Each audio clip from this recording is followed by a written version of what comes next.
की अलीकडच्या काळात बऱ्याच वेळेला दादा स्वतः माझ्या घरी आलेले होते. अनेक वेळेला त्यांची माझी चर्चा झालेली होती.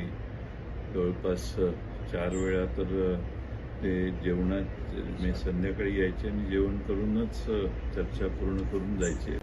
त्यामुळं बऱ्यापैकी त्यांची इच्छा होती की साहेबांच्या देखतच मला हे सगळे दोन्ही पक्ष आपले एकत्रित करायचे आहेत आणि माझ्याबद्दल जी जनमानसात आहे ते सगळं पुसून मी पुन्हा साहेबांच्या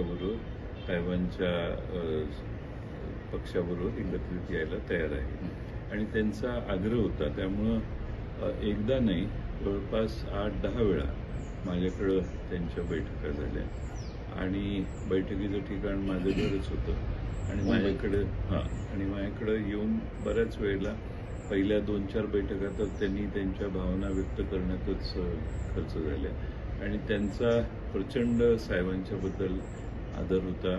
साहेबांच्या बरोबर जे झालं ते सगळं विसरू आपण आणि मागच्या 2-2.5 वर्षाचा कालखंड मागं टाकून आपण सगळे एक होऊ आणि महाराष्ट्रात राष्ट्रवादी काँग्रेस पुन्हा एकसंघ करू, ही त्यांची अंतिम आणि फार तीव्र अशी आग्रहाची भूमिका होती.